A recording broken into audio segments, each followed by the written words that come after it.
போன எபிசோடில் பெட்ரோல் பேயோட பைக்கை எப்படி வீட்டுக்குள்ளே கொண்டாடுறதுன்னு 2 பேரும் பிளான் பண்ணிக்கிட்டு இருந்தாங்க. வாங்க இப்போ என்ன பிளான்னு போய் பார்ப்போம். அதுக்கு முன்னாடி சேனலை மறக்காமல் சப்ஸ்கிரைப் பண்ணுங்கள். பாலாவோ பேய்கிட்ட, டேய் நான் ஃபஸ்ட்டு மார்க் வாங்க ஏதாவது ஐடியா இருந்தால் சொல்லுடா அப்படின்னு கேட்க, அதுக்கு அந்த பேயோ, ஏங்க நீங்கள் தாங்க சொல்லணும், உங்கள் ஸ்கூலை பற்றி உங்களுக்கு தான் தெரியும், எனக்கா தெரியும், என்ன நீங்கள் இப்படி இருந்தால் எப்படி, நீங்கள் முதலாளி, நான் தொழிலாளி, நீங்கள் சொல்லுங்கள், நான் அதை இம்ப்ளிமெண்ட் மட்டும் பண்ணுறேன் அப்படின்னு பெட்ரோல் பேய் பாலா கிட்ட சொல்ல, பாலாவோ, டேய் நீ ரொம்ப தான் பேசுகிற, சரி விடு நானே ஐடியா சொல்கிறேன், நான் மற்ற பரீட்சையில எல்லாம் பாஸ் ஆகிடுவேன், அதிக மார்க் வாங்கிடுவேன், ஆனால் எனக்கு இங்கிலீஷ் மட்டும் சுத்தமாக வராது, அதுக்கு மட்டும் எனக்கு ஹெல்ப் பண்ணு, நீ இங்கிலீஷ் எக்ஸாம் அப்போ என் ஹாலோட விண்டோ சைடு மட்டும் வந்து நில்லு அப்படின்னு பாலா சொல்ல, அதுக்கு எது விண்டோ கிட்ட மட்டும் வந்து நின்னா போதுமா, நான் எப்படி விண்டோ கிட்ட வந்து நின்னா நீ எப்படியா பாஸ் ஆவ, என்னையா புதுசாக இருக்குது, ஒழுங்க விளக்கமாக சொல்லு அப்படின்னு பெட்ரோல் பேய் பாலா கிட்ட கேட்க, அதுக்கு பாலாவோ, நான் இப்போயே எல்லாத்தையும் எக்ஸ்பிளைன் பண்ணால் நீ பயத்துலேயே ஓடி போயிடுவ, நீ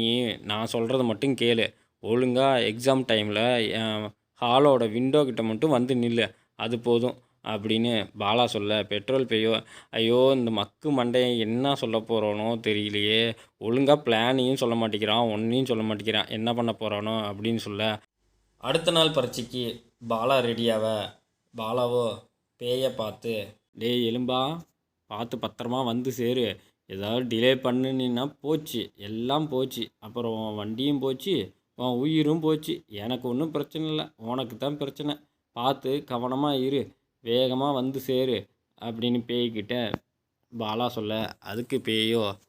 தம்பி முதல்ல நீங்கள் பத்திரமா ஸ்கூலுக்கு போய் சேருங்க, உங்களுக்கு முன்னாடி நான் வந்து நிற்பேன், நான் உங்களை விட வேகமாக போவேன், இது உங்களுக்கு இன்னும் புரியவே மாட்டேங்குது,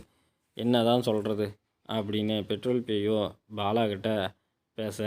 பாலாவோ சரின்ட்டு அங்கேருந்து கிளம்பி ஸ்கூலுக்கு போனார். ஸ்கூலுக்கு போயிட்டு, டேய் எலும்பு பயலே எங்கடா இருக்க, ஆளையே காணா அப்படின்னு கேட்க, முதலாளி இதா வந்துக்கிட்டே இருக்க முதலாளி, உங்களுக்காகத்தான் வேகமாக வந்துக்கிட்டு இருக்கேன், உங்களுக்கு என்ன தான் வேணும் இப்போ சொல்லுங்கள் பார்ப்போம் அப்படின்னு கேட்க,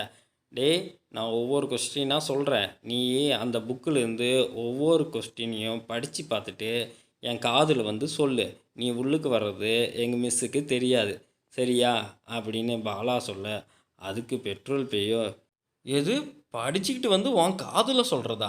யோ நான் என்னமோ புக்கை எடுத்து தர சொல்லுவேன் ஈஸியாக பண்ணிட்டு போகலான்னு பார்த்தா, நீ என்னமோ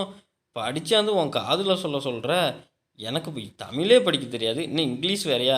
அப்படின்னு பேய் சொல்ல, டேய் புக்கை கொண்டாந்தா பார்த்துட மாட்டாங்களா, போச்சு நான் கன்ஃபார்ம் ஃபெயிலு, உன் பைக்கு போச்சு அப்படின்னு சொல்லி வீட்டுக்கு வந்தாங்க. வீட்டுக்கு வந்த பாலா பெட்ரோல் பேய, டேய் எலும்பு மாண்டையா, உங்ககிட்ட நான் என்னடா சொன்னேன், படித்தாந்து காதில் தான்டா ஒப்பிக்க சொன்னேன், நீ என்னமோ படிக்கவே தெரியாது அப்படின்னு சொல்லிக்கிட்டு இருக்க,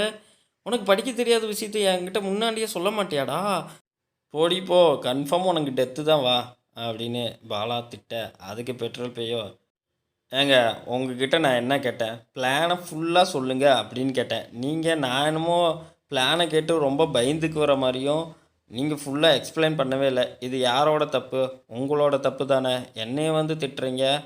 முதலாளி கவலைப்படாதீங்க, இதுக்கு நான் பெஸ்ட் ஐடியா வச்சுருக்கேன் அப்படின்னு சொல்லிட்டு அன்றைக்கி நைட்டே போய் பேப்பரை எடுத்துக்கிட்டு வந்துட்டு மறுபடியும் எழுதி அங்கேயே வச்சுட்டாங்க.